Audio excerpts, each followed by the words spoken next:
Foo Fighters are headlining Kaaboo Del Mar on Friday, September 14th. They're going to be there along with Halsey, Post Malone, Incubus, Gucci Mane, Blondie, Jimmy Eat World, Nelly, Tower Power, Everclear, The Zombies, English Beat, and so many more. You can grab tickets at KaabooDelMar.com.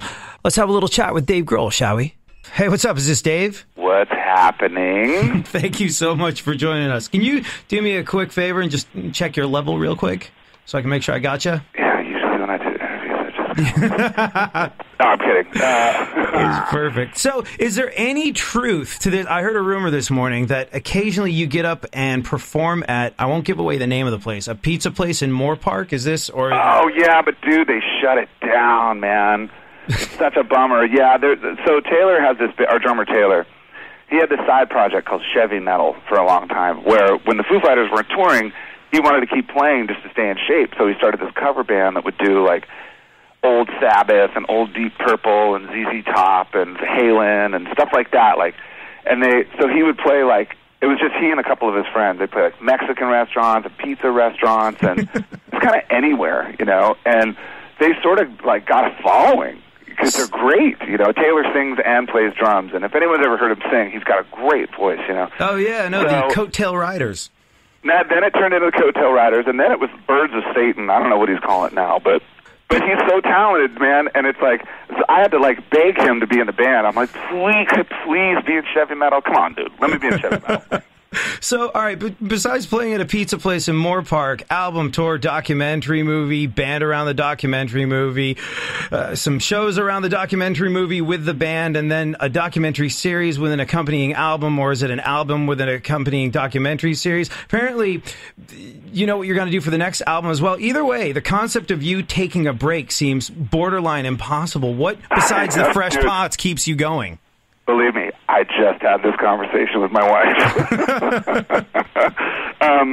No, I mean, you know, look, I have all these great opportunities, and I have the resource to do a lot of these amazing things. Like, I have the opportunity and resource to walk into, like, HBO and say, hi, my name's Dave, and I have this idea, and they'll actually listen, you know? Or I could send an email to, like, Dolly Parton and say, hi, my name's Dave, I'd like to interview you, and she might actually do it. And so I have my foot in the door for a lot of these great opportunities, and it's like, well, why not? You know, I mean, I balance my time as much as I can. It's like when I'm home, dude, I'm like in the minivan, packing lunches, getting the kids to school, doing my thing. But then when it comes time to work, it's like, I'm just going to go 110. Like, I'm just going to do it because I can do it now. And we're only on this planet for a short amount of time, so you got to take advantage of every single opportunity.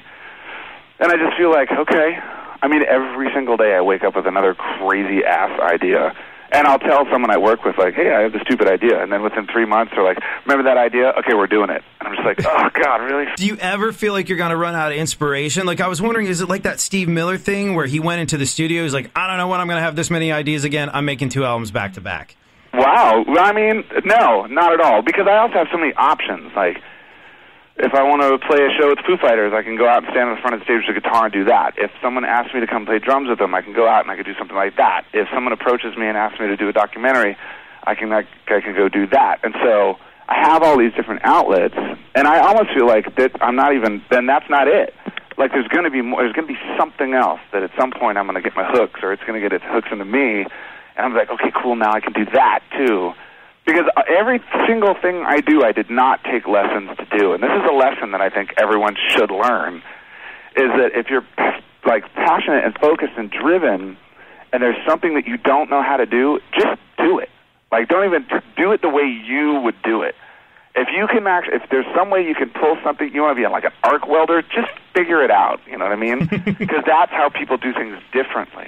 And so that's the way I feel. Like, okay, at some point, I might start sculpting. Who cares? Whatever. I'm going to build lamps. How about that? Your kids are going to grow up with an incredible sense of possibility just being around this. Oh, they're terrified of me. They're like, oh, no, there goes Daddy. I mean, I try to tell them that. You know, even musically, it's so funny. My daughter, she was trying to learn how to play the flute, and she was just totally discouraged because it's hard, dude. The flute, of all instruments, a wind instrument, the flute is not easy. And she wasn't even putting it together in school, and so I get an email from her teacher, like, you need to talk to Violet. She's not putting her flute together in class. So So I looked at her and I said, hey, Boo, I got an email from your teacher. It says you're not putting your flute together. She goes, I know, I'm just not good at it. And I said, well, look, you have two options. You can either practice really hard and become a really great flautist like your grandpa, my dad. Yeah. Or don't play the flute. Why do you want to? What's up with the flute? And then I said, or don't be a musician. You don't want to be a musician. You don't have to be a musician. So she went to school the next day. I was like, my dad said I don't have to play music.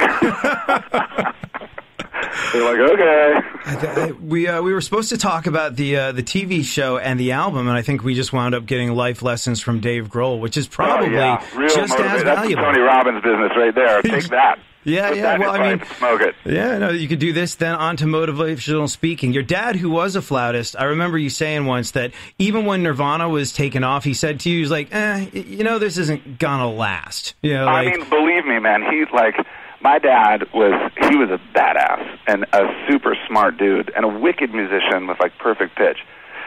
So he didn't take any of this lightly, and he actually, one of his friends that he grew up with, was a famous drummer in Herb Alpert's Tijuana Brass. Amazing. And when his friend passed away, he kind of like had nothing. He spent all his money, and so he kind of blew it. And so when Nirvana became popular, my dad was like, dude, look, listen, this is what happened to my friend.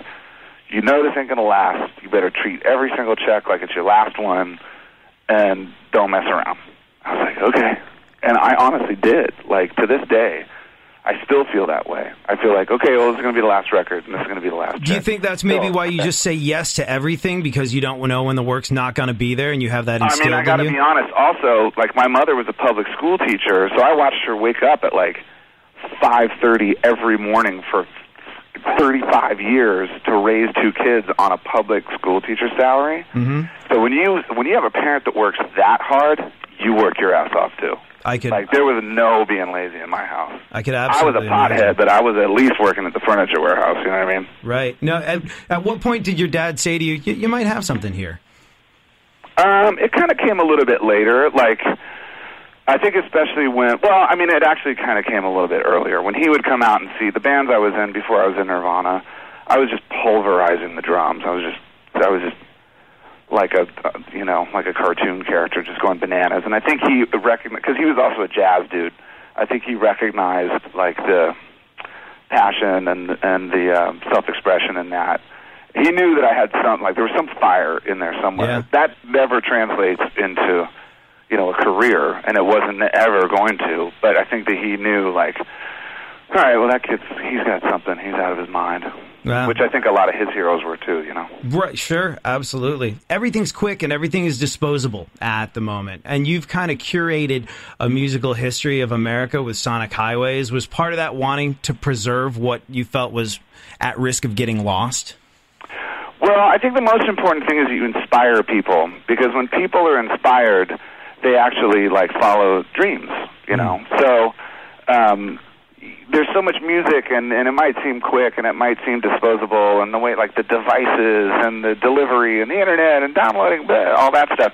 None of that matters. The most important thing is that the person is inspired. Like when someone falls in love with a song or a band, you just you get this new energy in life, which will make you feel better about everything. Well, now I'm going to go buy another record. Now I'm going to start a band. And so that was kind of the intention. The intention was to inspire especially the next generation of musicians, so they can see that everybody, all of the people in this series, started with absolutely nothing and created legacies. And that's how it works. Don't say no. Don't listen to anybody. Don't take lessons. Just do what you do the way you think it should be done, and you can become Chuck D, or Buddy Guy, or Dolly Parton, or Joan Jett, or whatever. All of these parallels are there. You just have to put yourself on the line, go out on a limb. Well, thank you I'm a huge fan of yours, not just as a musician, but also as a human being. So thank you so much for taking the time. Yeah, man. We'll see you down there. Take it easy. Thanks a lot. Again, you can grab tickets to see Foo Fighters headline Kaaboo Del Mar Friday, September 14th, along with Halsey, Post Malone, Incubus, Gucci Mane, Blondie, Jimmy Eat World, Nelly, Tower Power, Everclear, The Zombies, The English Beat, and so many more at KabooDelMar.com.